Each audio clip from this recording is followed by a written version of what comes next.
కొత్తపల్లి, నల్లప్రెడ్డిపల్లె, నల్లగూడువారిపల్లి, ఎర్రబల్లిలో నివురుగప్పిన నిప్పుల పరిస్థితులున్నాయి.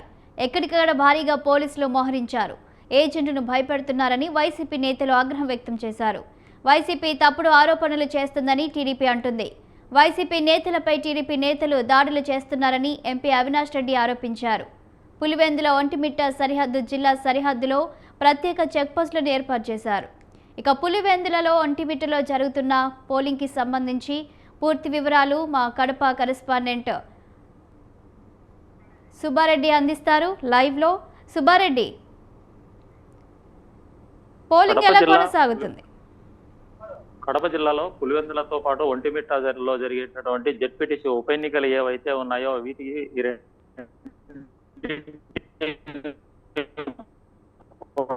కూడా అధికాంటి ఘటనలు జరగకుండా ఈ ఎన్నికలను నిర్వహించడానికి చర్యలు తీసుకోవడం జరిగింది. అంటే ఈ రెండేని ఉప ఎన్నికలకు సంబంధించి పటిష్టమైన బందోబస్తుతో పాటు అలాగే నిష్పక్షపాతంగా పారదర్శకంగా ఎన్నికలు నిర్వహించడానికి సంబంధిత అధికారులు చర్యలు తీసుకోవడం జరిగింది. ప్రస్తుతం మనము పులివెందుల జెడ్పీటీసీ ఉప ఎన్నిక పరిధిలో ఉన్నటువంటి ఎర్రిపల్లి పోలింగ్ బూత్ లో ఉన్నాము.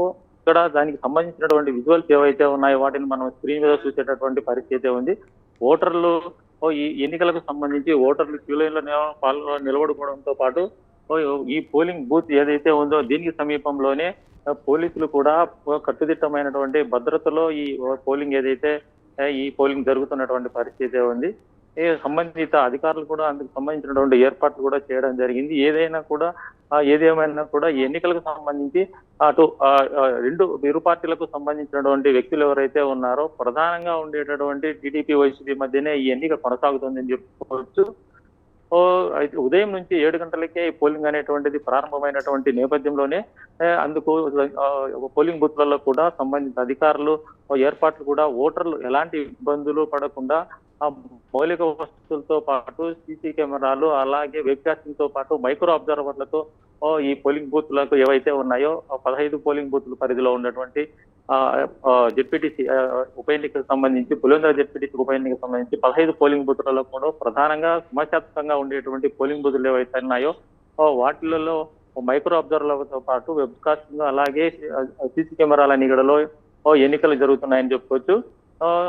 అలాగే పోలింగ్ బూత్లలో ఓటర్లు ఎలాంటి ఇబ్బంది లేకుండా మౌలిక వసతులు కూడా కల్పించడం జరిగింది. అంటే కట్టుదిట్టమైనటువంటి భద్రతలో ఎలాంటి చిన్న అవాంఛనీయ సంఘటన జరగకుండా ఆ జిల్లా ఎస్పీ అలాగే ఆధ్వర్యంలో జరిగేటటువంటి ఈ భద్రత కూడా అలాగే డిఐజీ కోయ ప్రవీణ్ ఎవరైతే ఉన్నారో ఆయన పర్యవేక్షణలో పూర్తిగా ఆయన గత 2 రోజుల నుంచి పులివెందుల్లోనే మకాం వేసి ఈ భద్రతకు సంబంధించి చిన్న గొడవ కూడా జరగకుండా ఏర్పాట్లు చేయడం జరిగింది. జెడ్పీటీసీ పులివెందుల జెడ్పీటీసీకి సంబంధించి 15 పోలింగ్ కేంద్రాల్లో దాదాపు 10,600 మంది ఓటర్లు తమ ఓటుకు సద్వినియోగం చేసుకోవడం జరుగుతుంది. ఇంకా ఒంటిమిట్ట జెడ్పీటీసీకి సంబంధించి 30 పోలింగ్ కేంద్రాల్లో దాదాపు 24,000 మంది ఓటర్లు తమ ఓటుకు సద్వినియోగం చేసుకోవడానికి ఉదయం నుంచి అంటే 7 గంటల నుంచి సాయంత్రం 5 గంటల వరకు ఈ ఓటింగ్ కు పాల్గొనేటువంటి పరిస్థితి ఉంది. అయితే ఏదేమైనా కూడా ఈ 2 ఉప ఎన్నికలకు సంబంధించి ఓటర్లు తమ ఓటు హక్కును సద్వినియోగం చేసుకోవడానికి సాయంత్రం 5 గంటల వరకు అధికారులు అందుకు సంబంధించినటువంటి ఏర్పాట్లు కూడా చేయడం జరిగింది. ఏది అయినా కూడా ఈ 2 ఉప ఎన్నికలను కూడా ఇరు పార్టీలకు సంబంధించినటువంటి నాయకులు ప్రతిష్టాత్మకంగా తీసుకోవడంతో పాటు ఈ పులివెందుల జెడ్పీటీసీ ఉప ఎన్నికలకు సంబంధించి మాజీ ముఖ్యమంత్రి వైఎస్ జగన్మోహన్ రెడ్డి సొంత ఇలా కావడంతో ఇరు పార్టీలకు సంబంధించినటువంటి వ్యక్తులు గెలుపు కోసము తమ అభ్యర్థుల గెలుపు కోసము హోరాహోరీగా ప్రచారం నిర్వహించడంతో పాటు అందుకు సంబంధించినటువంటి ఓటర్లను కూడా ఓటు హక్కు సద్వినియోగం చేసుకునేదానికి సమాయత్తం అయ్యేటటువంటి పరిస్థితి కనబడుతుంది. అయితే ఈ ఎన్నికలకు సంబంధించి భద్రత విషయంలోకి వచ్చినట్లయితే ఒంటిమిట్ట సంబంధించినటువంటి ఉప ఎన్నికకు దాదాపు 800 మంది భద్రత కల్పించడం జరిగింది. అయితే పులివెందులకు సంబంధించి దాదాపు 750 మంది భద్రతతో ఈ భద్రతను ఏర్పాటు చేయడం జరిగింది. అయితే ఈ పోలింగ్ కేంద్రాలు సమస్యాత్మకంగా ఉండేటువంటి పోలింగ్ కేంద్రాలు ఏవైతే ఉన్నాయో వాటిలలో ప్రత్యేక నిఘాను ఉంచడంతో పాటు సమస్యాత్మకంగా ఉన్నటువంటి పోలింగ్ కేంద్రాల పైన ప్రత్యేక దృష్టి కూడా ఏర్పాటు చేయడం జరిగింది. అయితే ఏది ఏమైనా కూడా భద్రత విషయంలో మాత్రము రాజీ పడకుండా పోలీసులు కూడా చర్యలు తీసుకోవడం జరిగింది.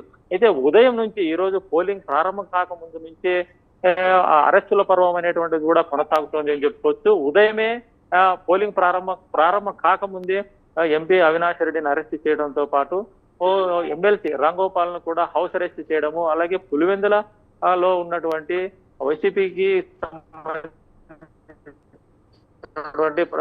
వైసీపీ పార్టీకి సంబంధించిన ప్రధాన కార్యదర్శి సతీష్ రెడ్డిని కూడా హౌస్ అరెస్ట్ చేయడం జరిగింది.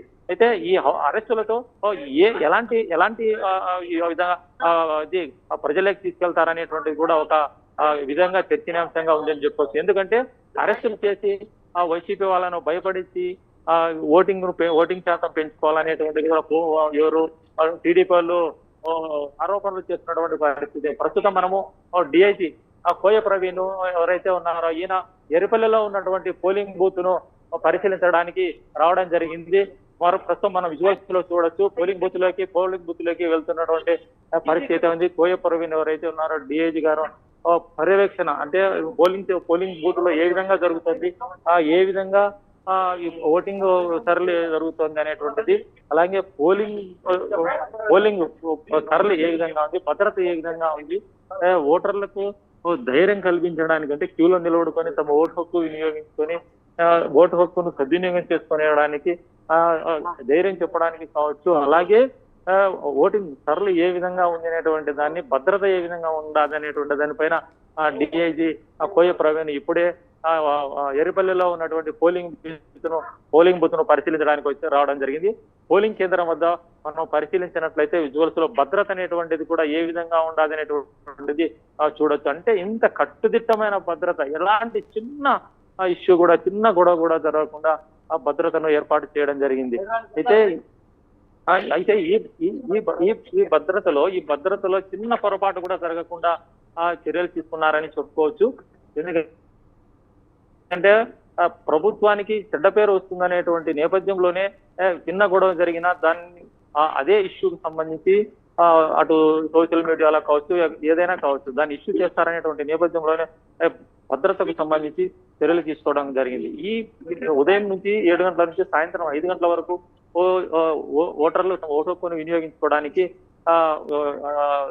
ఏర్పాట్లు అయితే చేయడం జరిగింది. సాయంత్రం 5 గంటలకు క్యూ లైన్ లో ఎవరైతే ఉంటారో వాళ్ళందరికీ కూడా స్లిప్పులు ఇచ్చి ఓటు హక్కును సద్వినియోగం చేసుకునే విధంగా అధికారులు చర్యలు తీసుకోవడం. అయితే ఓటర్లు కూడా తమ ఓటు హక్కును వినియోగించుకోవడానికి కూడా ఉత్సాహంగా ఉండాలని చెప్పుకోవచ్చు. ఎందుకంటే ఇది ఒక ప్రతిష్టాత్మకంగా తీసుకున్నటువంటి నేపథ్యంలోనే ఇరు పార్టీలకు సంబంధించినటువంటి నాయకులు కూడా ప్రతి ఓటును దుర్వినియోగం కాకుండా సద్వినియోగం చేసుకోవాలనేటువంటిది కూడా చెప్పడం జరిగింది.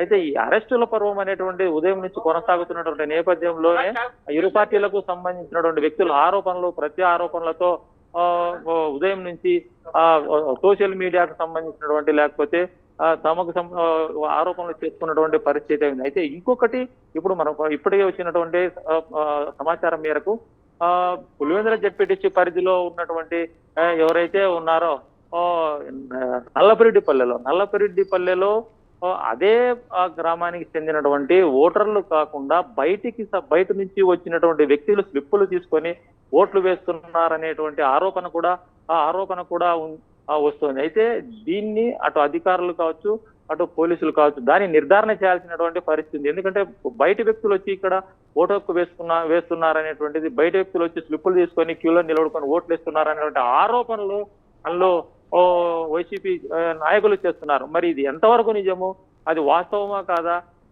కొత్త వ్యక్తులు వచ్చి ఓటు వేస్తున్నారా, లేకపోతే ఆ కొత్త వ్యక్తులు వచ్చి దొంగ ఓట్లు వేస్తున్నారా అనేటువంటిది కూడా అటు పోలీసులు కావచ్చు, వాళ్ళు రెవెన్యూ అధికారులు కావచ్చు నిర్ధారణ చేయాల్సినటువంటి పరిస్థితి. ఏది ఏమైనా కూడా గెలుపు కోసము ఇరు పార్టీలకు సంబంధించినటువంటి వాళ్ళ వైసీపీ కావచ్చు, టీడీపీ కావచ్చు, ఇరు పార్టీలకు సంబంధించినటువంటి ఎవరైతే నాయకులు ఉన్నారో తమ అభ్యర్థుల గెలుపు కోసము అన్ని విధాల విధాల ప్రయత్నం చేస్తూ గెలుపును కైవసం చేసుకోవడానికి అంటే టీడీపీ కావచ్చు, వైసీపీ కావచ్చు ప్రయత్నాలు అయితే కొనసాగుతున్నాయి. ఏదేమైనా కూడా ఓవరాల్ గా చూసినట్లయితే ఈ 2 ఉప ఎన్నికల్లో కూడా ప్రధానమైనటువంటి పార్టీలు ఏవైతే వైసీపీ టీడీపీ మధ్య జరుగుతున్నటువంటి ఈ పోరులో ప్రజలు ఎవరికి పట్టం కడతారు, తర్వాత అలాగే పులివెందుల ఉప ఎన్నికలకు సంబంధించి వైసీపీకి సంబంధించినటువంటి